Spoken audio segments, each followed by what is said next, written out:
Hello again, Mike, Bear Mark.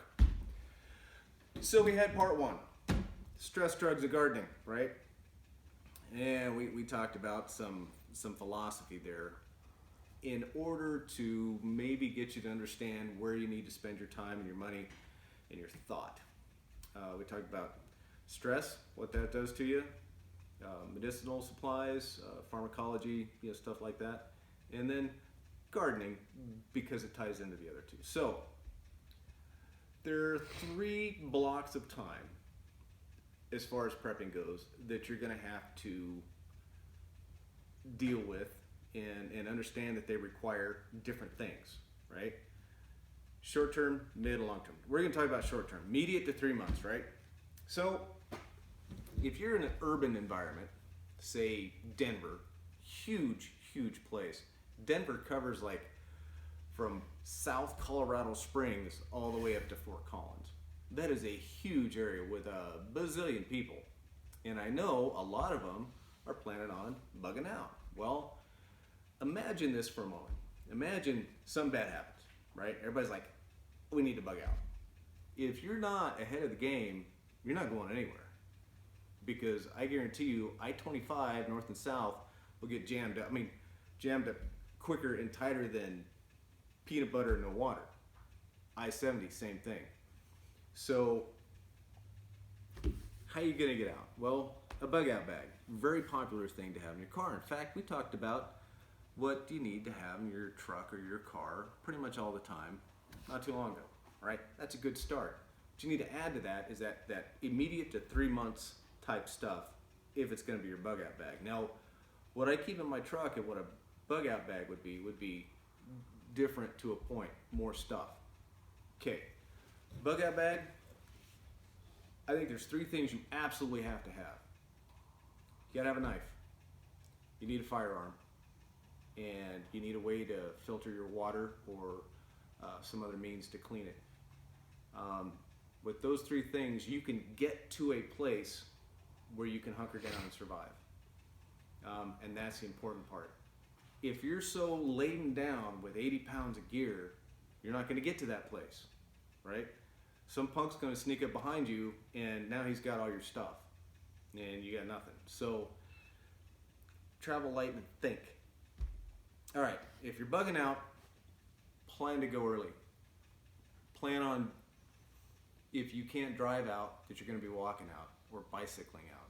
Just understand that's going to happen. And like, where are you going to go? If you're planning on going north up to this country up here, understand that it is very harsh. Doesn't matter what time of year. It could get very harsh.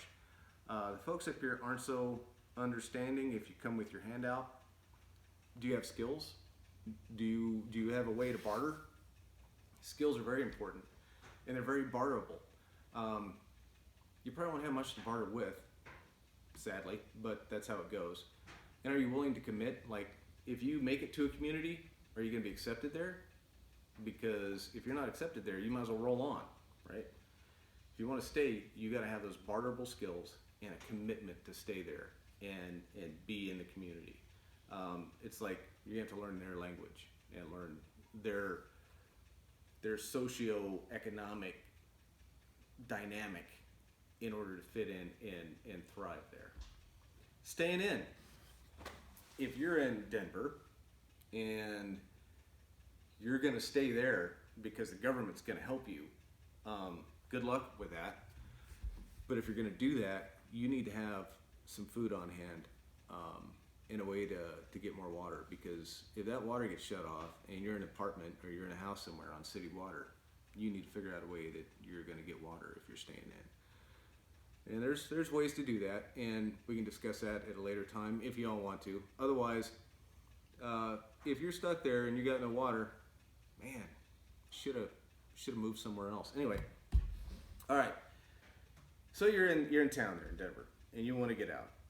It's a bad situation there. How are you going to survive those? How are you going to get out of those bad situations? Number one, be the gray man. The gray man is the man or the woman that people don't notice. They're, I don't know, just kind of like run-of-the-mill. Like, what's a run-of-the-mill pickup truck? A white Chevy, a be the white Chevy, okay? Don't be a red race car. And by that I mean, don't be carrying this giant backpack full of stuff, running, screaming like your hair's on fire. You're a sure target then. Being the gray man means that no one notices you. You take back routes where there's not very many people. If you see people, you hide yourself.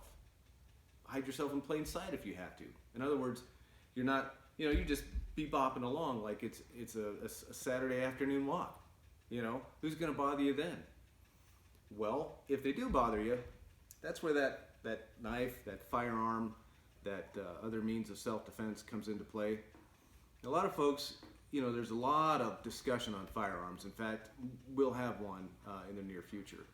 I think it's a reasonably important topic, and it's a very popular topic. So I'll give you my 2 cents on it. Actually, 2.5 to 3 cents if you can, split it up that way. So, all right, the plan ahead part, very, very important. Remember, you're going to need to travel light. You're going to need to get to a place initially where you can survive, and that place can be anywhere. Because if you're smart, you can source the materials you need, like clothes, right? If it's wintertime and you just have a light jacket because that was all you had in your car, because you listened to one of my videos and you're like, well, I better throw a light jacket in the car, okay? And you got a blanket in there.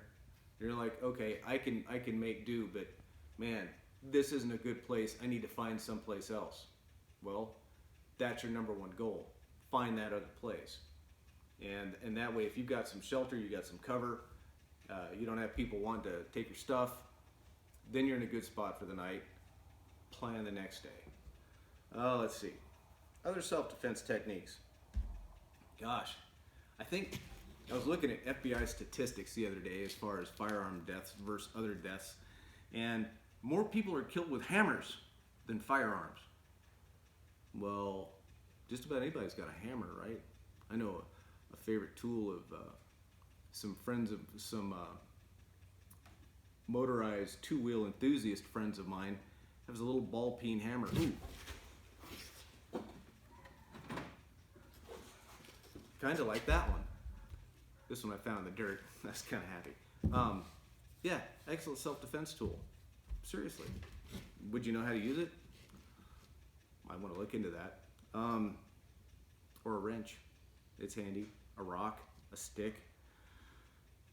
Do you know how to use these? Be a good idea to learn, especially if you're serious about surviving short term in an area like that. That's the worst case scenario in my book. Let's see. I think if you guys have any other questions in that, you gotta let me know, and I'll do another video specifically on that question. But remember, you gotta be prepared, but be prepared light. Take your medications with you. Have those ready to go if things are getting bad. Have a way to get some clean water in you, because that's more important than food. Have a way to defend yourself. Have a way to make a fire. And you guys should be able to get to a place where you can make it temporarily until you can source other materials and move on. All right? Those are the most important things in my book. I have a book, it's mine. Hey, we'll see you next time.